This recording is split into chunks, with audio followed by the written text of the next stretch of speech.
जो जन्म है, इसी से हमें ये पता चलता है कि भगवान केवल भाव देखते, केवल भाव देखते हैं। सदन कसाई ताकि नीकी कसियाई, जैसे बाराबानी सोने की कसौटी कसियाई है। जीव को न बध करें ए पे कुलाचार ढरें, बेचे मांस लाए प्रीति हरि सो लगाई है। गंडकी को सुत बिन जाने तासों तोल्यो करे, भरे दृग साधु आनि पूजे पे न भाई है।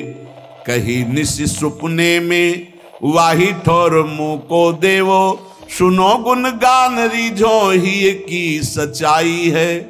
सदन जी का जन्म कहां हुआ? कसाई कुल में, जहां पशुओं का वध करना एक स्वाभाविक वृत्ति है। निंदनीय किसी भी जीव की हिंसा करना निंदनीय कार्य है। देखो, पर कभी कभी ऐसे महापुरुषों का प्रभाव प्रकाशित होता है कि कुल कर्म छू भी नहीं सकते। सदन जी जैसे स्वर्ण कसौटी पे कसा जाए तो खरा निकले, ऐसे खरे महाभागवत थे। उनके हृदय में एक बार कुछ रिश्ते नातेदार आए, बच्चे ही थे, तो पिता एक छोटा बछड़ा लाए थे। वहां तो कटते ही रहते थे। पिता ने कहा कि ज्यादा तो इसमें मांस नहीं, इसकी टांगों में मांस है पहले, तो फिर अपने अतिथि का स्वागत करते हैं। सदन जी ने जब सुना उसके पास गए तो लिपट कर रोए। बच्चे थे, बछड़े से, ऐसा ऐसा मेरे पिताजी कह रहे हैं तुम्हें काटा जाएगा, और ऐसे दुलार कर रहे थे। बछड़े के भी देखा आंसू निकल रहे। हर जीव को पता है, कष्ट का पता होता है। तो उसने कहा एक भागवती महापुरुष का जीवन बदलना है, इसलिए मानो बछड़े ने कहा कि तुम अपने पिताजी से कह दो, उचित तो यह है कि पहले मेरी गर्दन काटे। तो सदन जी ने कहा ऐसा क्यों? बोले क्योंकि मैं पूर्व में ऐसा था, तुम्हारे पिताजी पशु थे और मैंने इनकी गर्दन उड़ाई है, तो मैं अब पशु बना हूं, इनसे कह दो तुम्हें गर्दन ही काटनी चाहिए, पहले जिंदा टांग मत काटो, मैंने तुम्हें इतना कष्ट पूर्व में नहीं दिया था, सीधे गर्दन काटी थी। इसका मतलब जो कर्म किया जाता है उसका फल मिलता है पक्का। मैंने पूर्व में तुम्हारे पिता की गर्दन काटी थी इस जन्म में, इसीलिए मुझे पशु बनना पड़ा, और तुम्हारे ही पिता मेरी गर्दन काटेंगे पक्का, तुम रोक नहीं सकते क्योंकि वो विधान है। पर वो पहले टांग ना काटे, पहले गर्दन काटे। अब ये घटना उनको बहुत चुभी। जीव को अपने कर्म का फल भोगना पड़ता है जन्म जन्मांतरों में। बच्चे ही थे, कुछ संत मंडली जा रही, यही है मत की रति गति भूति भलाई, जब जे जतन जहां जे पाई, सो जानो सत्संग प्रभाव। सत्संग का एक अमोघ प्रभाव होता है। वो संतों के सामने गए, चरणों में लौट गए, बालक थे। संत जनों ने उठो उठो बच्चे, तो रोते हुए बोले कि हर कर्म का फल जीव को भोगना पड़ता है, कोई ऐसा साधन है जिससे कर्म का फल ना भोगना पड़े और जीवन मुक्त हो जाए, जीव मुक्त हो जाए? उनका भगवान का निरंतर नाम रटना। श्री हरि हरि नाम निरंतर रटे और स्वयं किसी जीव को कष्ट ना दे और संतों का संग करता रहे तो जीवन मुक्त हो जाएगा। बस छोटे से बालक सदन जी में बात बैठ गई, बस अंदर शुरू कर दिया हरि श्री हरि श्री हरि श्री हरि। संतों की बात मान ले तो परम पद जेब में है। अब पिताजी जब तक रहे तब तक वो वध करते रहे जीवों का, लेकिन सदन जी ने कभी कभी किसी का वध नहीं किया। वो कुल परंपरागत मांस खरीद लाते और उसी को मुनाफा करके बेचते और परिवार का पोषण करने लगे। एक दिन ये रास्ते में आ रहे थे तो किसी साधु का बटुआ ढीला होगा तो शालिग्राम भगवान गिर पड़े। इन्होंने उठाया कि अच्छा चमकता हुआ कोई पत्थर है, शालिग्राम भगवान को लाए तो उन्होंने अंदाज में कि आधा 1 किलो के वजन का काम तो करेंगे, तराजू में रख दिया। हरि श्री हरि श्री हरि श्री हरि, हर समय नाम जपना। ये तो बचपन से शुरू था संतों की कृपा से और भगवान से अंदर से समर्पण था। ये नहीं जानते थे कि शालिग्राम भगवान है, देखा ही नहीं था कभी भगवान के शालिग्राम रूप को। अब जैसे कोई कहता कि 5 किलो दो तो 5 किलो शालिग्राम बन जाते, 2 किलो तो 2 किलो दो। अब तो बहुत बढ़िया काम की बाट बदलने की जरूरत नहीं, एक ही बाट में जितना मांगो उतना दे दें और ठीक वजन उतना ही होता, कभी किसी को संशय नहीं हुआ। एक दिन वो संत समागम करते ही थे तो एक संत भगवान आए।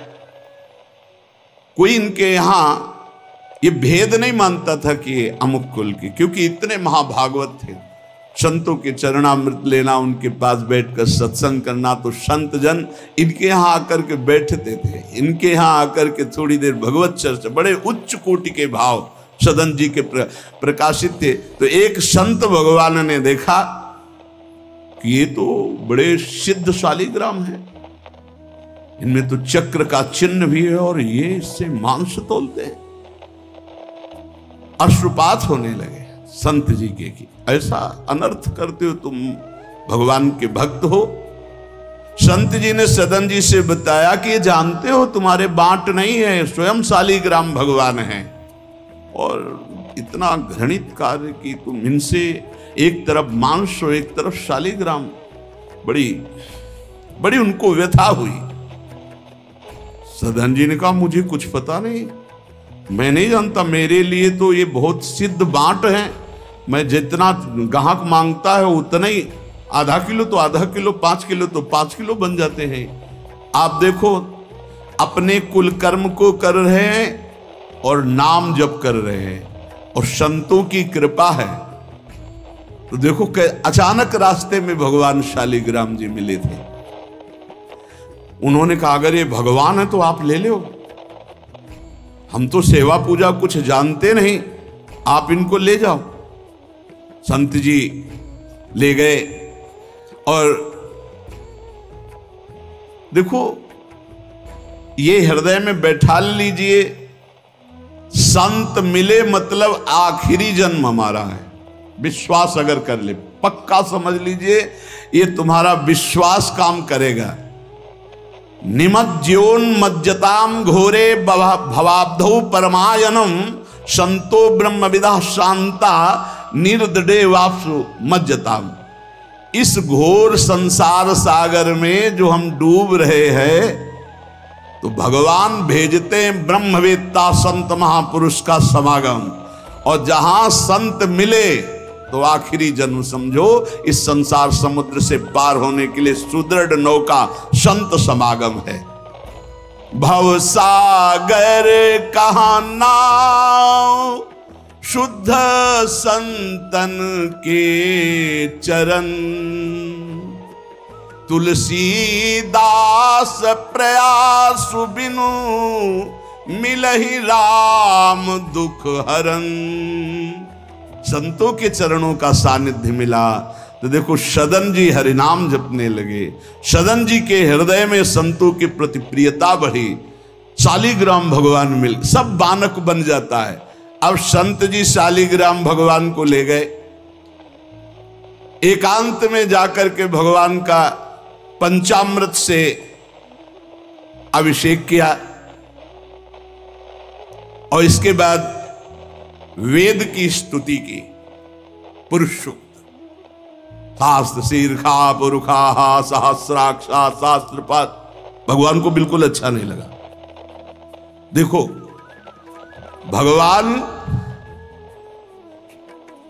प्रीति चाहते हैं, सिद्धांत एक अलग होता है।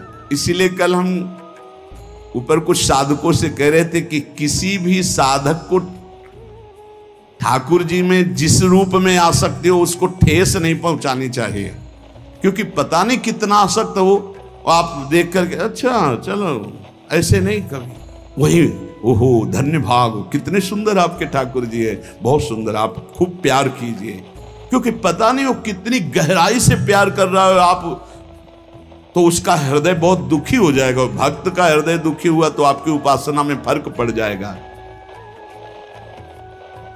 संत जी को लगा था कि कसाई कुल में जन्मे हैं, मांस का उधर पल्ला इधर ठाकुर, क्या अपराध कर रहा है उनको ऐसा, और बाहरी दृष्टि में लगता भी ऐसा ही है।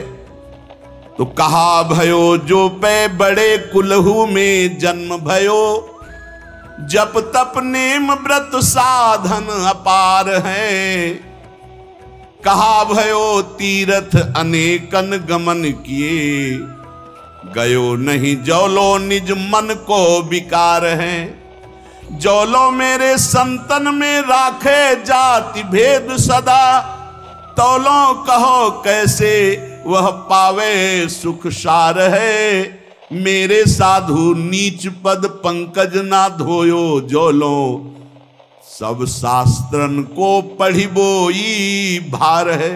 जरा भी भाव किसी भी संत जो भगवत मार्ग के प्रतीक है, जाति पक्ष में रूप पक्ष में इनके तेज तो है नहीं, ये तो ऐसे बिल्कुल नहीं, सावधान, पता नहीं कौन किस कोटि का उच्च कोटि का महापुरुष आपका चिन्ह।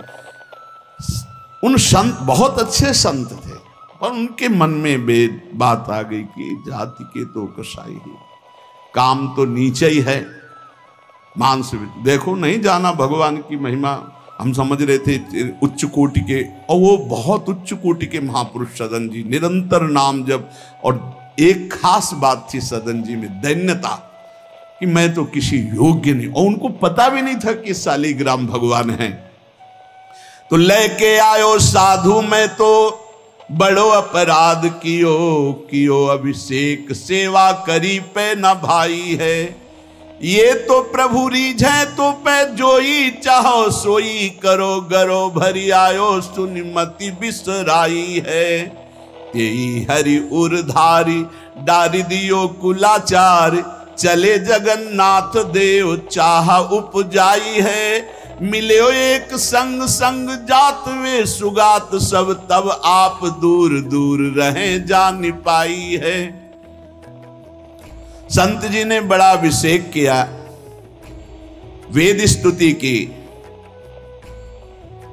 भगवान को भोग लगाया, बड़ी प्रसन्नता से उच्च सिंहासन पर विराजमान किया। भगवान उसी समय आकाशवाणी हुई, ए साधु मुझे ये तुम्हारी वेद स्तुति बिल्कुल पसंद नहीं, तुम्हारा ये पंचामृत स्नान भोग ये सब, तुम मेरे भक्त पर नीच बुद्धि करके मुझे लाए हो ना, ये मुझे तुम क्या समझते हो? वेद मेरी श्वासों से ही तो प्रकट हुए हैं। वेद क्या है? भगवान की श्वासों से वेद का प्रादुर्भाव हुआ। सोहरि पढ़े ये अचरज भारी, चारों वेद भगवान के श्वासों से प्रकट हुए। जाकी श्वास वेद श्रुतिचारी, जिनकी श्वासों से चारों वेदों का प्रादुर्भाव हुआ। मैं वेद की स्तुति और गंगा जल से उतना प्रसन्न नहीं होता जितना मैं अपनेपन के भाव से, मेरे सदन जी हैं और मैं सदन जी का हूं, मैं बिल्कुल तुम्हारी सेवा से प्रसन्न, मैं अपराध मानता हूं कि तुम वहां से मुझे लाए हो। साधु जी यह बात सुनकर एकदम घबरा गए, शालिग्राम भगवान को लिया, दौड़ते हुए सदन जी के पास गए और गदगद स्वर में कहा मैंने भारी अपराध कर दिया, ठाकुर जी को अप्रसन्न कर दिया। मैंने आपके प्रति भाव किया कि आप कसाई कुल में आपका अधिकार ठाकुर का नहीं है, इसलिए आप ठाकुर जी को नहीं जानते हो, आप ऐसा ये लो। ठाकुर जी अप्रसन्न हो गए हमसे, हमने तो पंचामृत से गंगा जल से सब अभिषेक किया, पुरुष सूक्त का पाठ किया, ले ये श्री ठाकुर जी को आप स्वीकार करो। विधि पूर्वक सेवा से ठाकुर जी प्रसन्न नहीं हुए, अपनेपन से। ठाकुर जी को सबसे ज्यादा अपनापन, प्रेम भाव। सदन जी शालिग्राम भगवान को अब जो देख रहे हैं वो दूसरा भाव है। ये भगवान है, मुझे तो अभी तक पता ही नहीं था। साधु जी जब चले गए तो कहा अब तौलने के काम में तो नहीं, एक सुंदर नवीन कपड़े में ऐसे गले पे लगा लिए, ठाकुर जी गले पे डाल लिए। भगवान रीझते हैं भक्त की अपनेपन की प्रीति में। जो चाहे वो प्राप्त कर सकता है, सिर्फ अपनापन प्रभु को चाहिए। हम यही कहते हैं बार बार कि अपनेपन पे कुल्हाड़ मत चलाओ, विश्वास पर कुल्हाड़ मत चलाओ। साधना बने ना बने, लेकिन हमारे माई श्यामा जी को राज पार हो जाओगे, हमारी बात मान लो। श्री जी सिर्फ अपनेपन को देखती, सिर्फ अपनेपन को। अवगुण करे समुद्र सम गणत ना अपनो जान, राय के संभजन को मानत मेरु समान। श्री सदन जी ने निज हृदय से लगाया और आंसू बहने लगे कि प्रभु मुझे तो आपका ज्ञान ही नहीं कि आप भगवान हो। आंसुओं से अभिषेक हुआ। नाथ अभी तक तो मैं आपको जानता नहीं था, बड़ा अपराध हुआ, लेकिन आज मैं, जब आप हमें इतना प्यार करते हैं, जब साधु ने बताया कि मुझे भगवान ने कहा है कि मैं जितना सदन जी को प्यार करता हूं, उनकी मैं भावना से प्रसन्न, तुम्हारी सेवा से नहीं, उनको अद्भुत वैराग्य हो गया। बोले आज के बाद घर परिवार में ही नहीं रुकूंगा, अब केवल भगवान का होकर वैराग्य भाव से जीवन भगवान को समर्पित करता हूं। शालिग्राम जी गले में टांगे और कहा पहली यात्रा जगन्नाथपुरी, पहले जगन्नाथ जी के दर्शन करूंगा जाकर, पूरा जीवन अब भगवान के लिए। भगवान देखो कैसे कृपा करते। बचपन में संतों से उपदेश मिला, नाम जब शुरू किया, ऐसे उच्च कोटि के महात्मा के ऐसा कार्य करने पर भी सब संत उनके यहां जाते थे, और उसका परिणाम हुआ कि घोर वैराग्य युक्त होकर भगवान के अनुराग में घर से चल दिए। श्री सदन जी कुटुंब परिवार कुल व्यापार सब छोड़कर जगन्नाथ जी के दर्शन के लिए चले। कुछ दूर चलने पर यात्रियों का समुदाय दिखाई दिया जो जगन्नाथपुरी जा रहे थे, तो उनके संग हो गए। जब उन लोगों ने कुछ ने पहचान कर ली कि अरे तो कसाई कुल के हैं, और तो सब दूर दूर छूना भी नहीं चाहते थे। यही बहुत बड़ी चूक हो जाती है, जो भगवान को समर्पित हो जाए उसमें कभी जाति पक्ष ना देखे, नहीं बहुत बड़ी हानि हो जाती है। राजसूय यज्ञ में स्वपच वाल्मीकि को आदर सहित पवाकर पूर्ण यज्ञ करवाई भगवान ने। ये बात ध्यान रखना है, अपने जात अभिमान में आकर कभी किसी भक्त का अपमान न कर दे कि वो नीच कुल का है, ऐसा कुछ। जब ये देखा सदन जी ने कि ये लोग घृणा करते हैं हमसे, तो खुद अलग हो गए। सदन जी बड़े पुलकित है कि आज जगन्नाथ जी के दर्शन होंगे। एक जगह देखा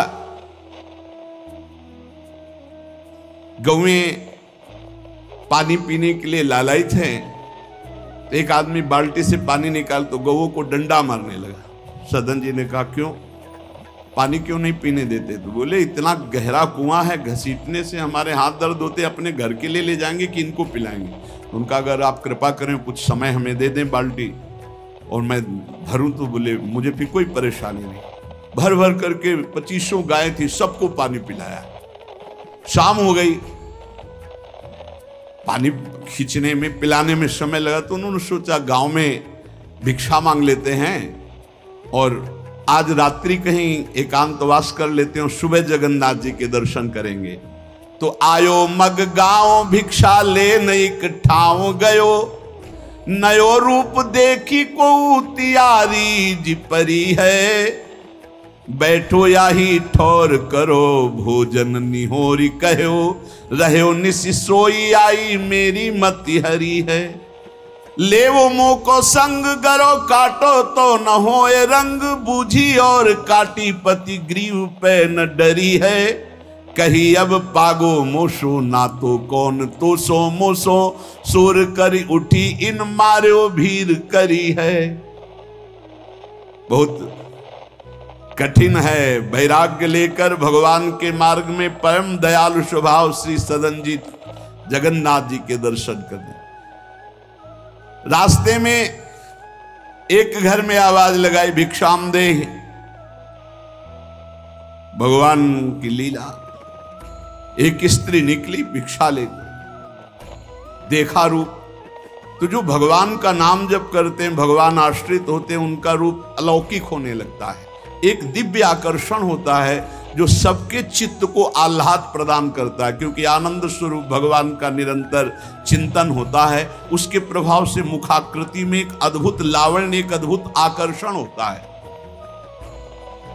वो स्त्री ने देखा कि नवयुवक भिक्षुक तेजस्वी, वो रीझ गई, देखते ही रीझ गई। और उसने कहा कहीं मांगने की जरूरत नहीं, आप यहां बैठो और भोजन करो। सदन जी ने कहा हमें पाना तो है ही, जब आप पवाने के लिए कह रही तो पवा दीजिए। स्वाभाविक, क्योंकि अभी वैराग्य मार्ग में निकले। उस स्त्री ने प्रार्थना की, भोजन बना के पवाया और कहा प्रभु यदि आज रात्रि यहीं विश्राम कर लें तो आपको क्या, सुबह जगन्नाथपुरी चले जाइए। आपने उस स्त्री के विशेष आग्रह को स्वीकार करके उसके घर में शयन करना स्वीकार कर लिया। जब उसके पति सो गए तो वो रात्रि में उठ करके आई और आपके पास आकर बोली कि मैं आपको देख करके काम से पीड़ित हो चुकी हूं, अतः आप मुझे स्वीकार कीजिए और मैं सदा सदा के लिए आपके साथ के लिए चल दूंगी। सदन जी ने कहा यदि तू मेरा गला भी काट डाले तो भी मैं तुझे स्पर्श नहीं कर सकता, क्योंकि तेरा पति है। अच्छा, उसने गलत अर्थ ले लिया। उसके भाव में आया कि अगर पति है तो ये स्पर्श नहीं करेंगे, अगर पति ना हो तो स्वीकार कर लेंगे। कोआ मदांधो मदना तो रोवा, अंधों में भी अंधा कौन है, बोले जिसमें काम जागृत हो जाए। वो ऐसे काम से व्याकुल हो गई कि सोते हुए अपने पति का बिल्कुल भी प्रियता न रखते हुए गला काट दिया और आकर बोली सदन जी से, अब मुझे स्वीकार करो, आपको पति का भय था ना, गला काट दिया। सदन जी ने कहा कि तू कितनी नीच है, जब तू अपने पति का गला काट दिया तो तू कितनी नीच है, इतना सोचा है? वैसे ही मैं तुझे स्पर्श नहीं करता, अब तो तुझे देखना भी नहीं। तो स्त्री ने कहा मुझे ऐसा मत समझो कि मैं तुम्हें भी बख्श दूंगी, तेरे कारण मैंने अपने पति का गला काटा है, तो फिर तू भी नहीं बच सकता। तो सदन जी ने कहा क्या कर सकती हो? तो उसने कहा मुझे स्वीकार करो, नहीं उच्च स्वर से अभी हल्ला मचाती हूं। माया का विचित्र तांडव, और मैं जोर जोर से सबको कहूंगी कि ये मेरे साथ गलत करना चाहता था, मैंने रोका, मेरे पति ने रोका, मेरे पति का गला इसने काट दिया, इसलिए अभी कहती हूं मैं आजीवन तुम्हारे साथ रहूंगी, मुझे ले चलो।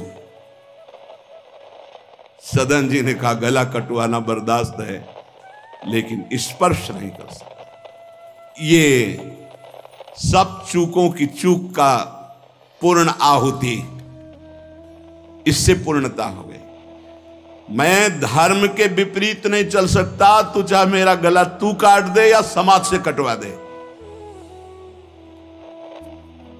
सदन जी भगवान के भक्त थे, उनके भोले भक्त होते हैं भगवान के, ज्यादा बुद्धि नहीं लगाते हैं, नहीं तो रुकना ही नहीं चाहिए था या उसी समय भाग जाना चाहिए था, भागना चाहिए था। वहां बैठ करके उपदेश नहीं, जब ऐसी घटना है तो भागना चाहिए था। जब वो कि प्रश्न करने के बाद जब सदन जी ने कहा कि तुम्हारा पति है, तुम ऐसा कैसा दुराचार पूर्ण भाव रखती हो, तुम मेरा गला काट दो तो भी तुम्हारा स्पर्श नहीं कर सकता। अब तो उसने देखा कि ये हल्ला मचा दिया, दौड़ो दौड़ो, देखो ये ऐसा ऐसा। अब गांव के लोग इकट्ठा हो गए, तुरंत बंदी बनाए गए सदन जी। वहां कौन सुने सदन, कौन सुनता है, भीड़ में कोई सुनता है। कड़ा शासन बादशाह का था, उनके सामने पेश किया गया। हाकिम पकड़ पूछे कहे हंसी मार्यो हम, डार्यो सोच भारी कही हाथ कत डारी। कट्यो कर चले हरि रंग मांझ झिले, मानी जानी कछ चूक मेरी यह उर्धारिये। जगन्नाथ देव आगे पालकी पठाई लेन, साधना सो भक्त कहा चढ़े ना बिचारिये। चढ़ी आए प्रभु पास सुपनों सो मिट्यो त्रास, बोले दे कसौटी हूं पे भक्ति विस्तारिये। जब सामने बादशाह के पेश किया गया सदन जी को, पूछा गया स्त्री से क्या दोष है इनका। बोले साहब ये हमारे प्रति गलत भाव रख रहे थे, मेरे पति ने मेरी रक्षा की, इन्होंने पति का वध कर दिया, फिर मेरे साथ तो मैंने हल्ला मचा दिया, फिर ये बंदी बनाकर आपके सामने ले गए। सदन जी से पूछा तो हंस दिया, उस स्त्री की तरफ देख के हंस दिया कि भगवान क्या लीला करना चाहते हो। और सदन से पूछा तुमने ऐसा किया, तो बोले जो ये कह रही वही सत्य है। उन्होंने विचार किया कि जन्म जन्मांतरों में हमारे कोई पाप हैं जिनका निस्तार भगवान करवाना चाहते, नहीं तो ऐसा क्यों लीला करते। उन्होंने कहा जो ये कह रही है वही बात मानी जाए। सहम गई स्त्री कि है क्या, वो भक्त को क्या जाने। विरोध नहीं किया सदन ने, यह धैर्यवान भगवान के भक्त का। उन्होंने कहा जो ये कह रही, क्योंकि जो ही प्यारो करे सोई मोहि भावे, जो ये कह रही थी। भगवान के रहस्य को जानने वाले भक्त ऐसा ही। श्री गदाधर भट्ट जी कथा करते थे, अपार भीड़ एकत्रित हो जाती वृंदावन में। आगरे से लोग सुबह भाग भाग करके अपार भीड़ सत्संग।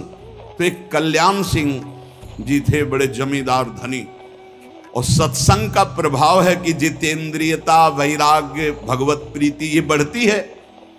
तो जब से उन्होंने सत्संग सुना तो ब्रह्मचर्य का नियम ले लिया, पत्नी से बात नहीं करते।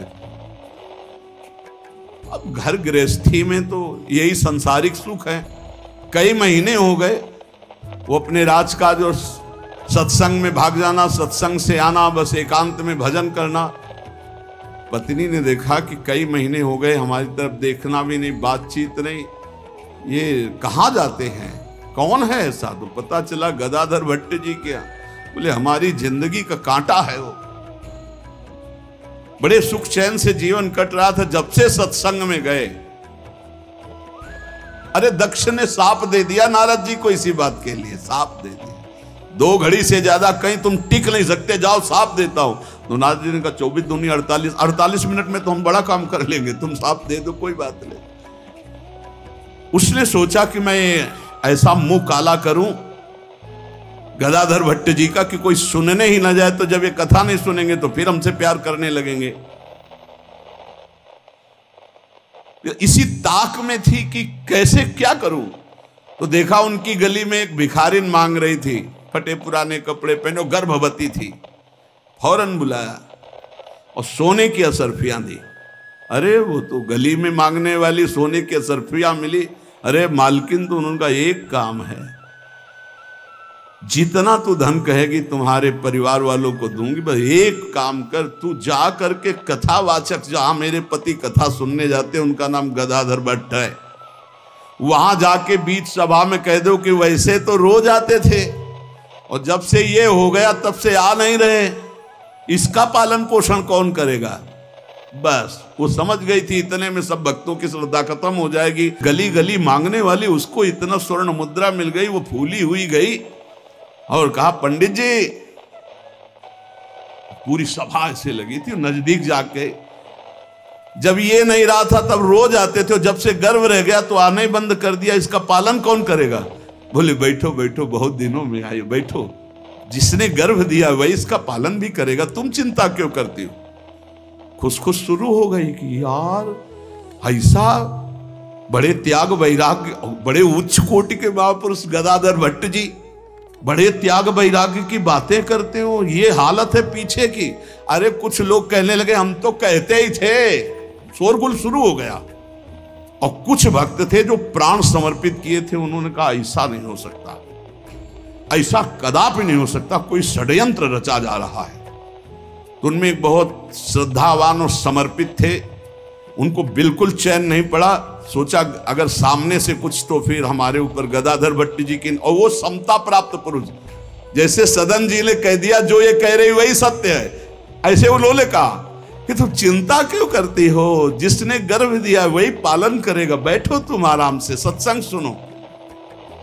सामने ऐसे तिरछी चितवन से जाकर उसको बुलाया, गदाधर भट्ट नहीं देख पाए, नजदीक गई, पीछे मंच के ले गए, कहा सत्य बोल, कभी तो जानती इनको, कभी मिली है? वो घबरा गई क्योंकि दसियों लोग पीछे पहुंच गए जो श्रद्धावान थे, बोल सच्ची। तो उनका मैंने तो कभी देखा ही नहीं है इनको, ये हमारे पास क्या आएंगे? खोल के दिखाई, इतनी असरफियां मुझे मिली हैं और इससे ज्यादा मिलेंगी। इस बात के कारण मैंने सोचा मेरे परिवार का, अरे तू परिवार के पोषण की सोच रही, लाखों की श्रद्धा की बात है, किसने दिया है? बोले कोई कल्याण सिंह है उनकी पत्नी। कल्याण सिंह ने जे ही सुना, गदाधर भट्ट जी ने रोका, सत्संग का मतलब क्या है? बोले सभा में बोल। गदाधर भट्ट जी ने कहा कुछ कहने की जरूरत नहीं है, ये सब भगवान से प्रेरित है। कल्याण सिंह का तुम हमारी आज्ञा का पालन करो, अपनी पत्नी को कठोर शब्द नहीं बोलोगे, लेकिन गृहस्थ धर्म में हो, अपने धर्म का भी तुम्हें पालन करना चाहिए। कल्याण को शांति किया और उसको और भेंट दी और कहा जाओ तुम अपना सुखपूर्वक जियो। जैसे महापुरुष जो स्थिति होते उसमें सबको लगने लगा था। उन्होंने कहा बैठो बैठो बैठो, जिसने गर्भ दिया वही पाल। अब वो तो कह रहे हैं भगवान को लेकर, और लोग समझ रहे हैं कि मामला है। ऐसी सदन जी ने कहा जो ये कह रही वो सत्य है, क्योंकि वो समझ रहे हैं कि भगवान कुछ दंड देना चाहते हैं, तो मैं क्यों बचना चाहूं? भक्तों का बड़ा विचित्र स्वभाव होता, समझ पाना बड़ा कठिन। उन्होंने कहा जो कह रही है सत्य है। जो हाकिम था उसने जब देखा तो उसने कहा मेरा हृदय कह रहा है कि इनके चेहरे से लगता है ऐसे नहीं है, पर ये जब स्वयं स्वीकार कर रहे हैं तो दंड देना ही पड़ेगा। तो इस अपराध का क्या दंड होता है? बोले दोनों हाथ काट लिए जाएं। यहां से दोनों हाथ काट लिए गए, लेकिन उनकी मुस्कुराहट में फर्क नहीं पड़ा। 22 बाजारों में कोड़े मार मार करके बेहाल किया जा रहा है। हरि बोल के सिवा एक शब्द नहीं निकला ठाकुर हरिदास जी के। आप विचार कीजिए भक्ति में कितनी शक्ति है, कितनी अपार सामर्थ्य है। इतनी बार कष्ट दिया गया प्रहलाद जी को, एक बार भी हरि से शिकायत नहीं की। हर बार हरि हरि हरि, हर समय मतलब बलिहारी है इन महाभागवतों की जो भगवान के लाडले हैं। माया पर विजय प्राप्त करके दिखा दिया इन्होंने कि चाहे जितना सताओ, हरि के भक्त में ना हरि से प्रश्न है और ना सामने वाले पर कोई शिकवा शिकायत। दोनों हाथ काट लिए गए, मुक्त कर दिया गया, इसलिए कि वैष्णव है, भगवत भक्त है। अपराध बन गया तो हाथ काट लिए गए, उनको जेल आदि नहीं, भगवान के शिष्य। अब रक्त स्राव हाथों से हो रहा है। जय जगन्नाथ, जय श्री हरि, जय श्री हरि। यात्रा नहीं रुकी जगन्नाथ जी की। जगन्नाथ जी ने तत्काल अपने पार्षदों से कहा मेरे महाभागवत सदन जी आ रहे हैं, तुरंत पालकी लेकर जाओ और उनको बैठाल के लाओ। जगन्नाथपुरी में प्रवेश ही किए थे कि पालकी लिए हुए पार्षद दौड़े, कौन से सदन जी हैं, सदन भक्त किनका नाम है? तो उनका सदन तो इस अधमदास का नाम। पालकी पे बैठो जगन्नाथ जी। अरे उनका कैसे पालकी, भगवान की भेजी हुई पालकी में, पालकी को साष्टांग दंडवत किया ऐसे कि भगवान की नहीं, जबरदस्ती भगवान के पार्षदों ने उठा के पालकी में, जय जगन्नाथ। सदन जी सोच रहे कौन सी लीला है, वहां हाथ कटवा रहे। या इतना बड़ा सम्मान कि किसी को नहीं मिल सकता। जगन्नाथ जी के पार्षद पालकी लेकर जब जगन्नाथ जी के सामने गए तो आंख में आंख मिलाई और कहा प्रभु इच्छा तो थी कि हाथ जोड़कर आपको, पर अब हाथ ही नहीं, तो ऐसे ही जीव किया। तो जैसे स्वप्न में दुख मिला था जागते ही खत्म हो जाता है, ऐसे ही कोई पीड़ा नहीं, कोई हाथ कटे नहीं, पूरे नवीन हाथ और साष्टांग भगवान को दंडोत। भगवान ने कहा कि तुम हमारी कसौटी में पास हुए, जाओ तुम्हारे द्वारा इस जगत में भक्ति का विस्तार हो। जो तुम्हारे लीला चरित्रों का गायन करेंगे, जो तुम्हारे भाव, तो तुम उनके अंदर भी जैसी तुम्हारी सामर्थ्य भक्ति की, वैसी भक्ति की जागृति हो।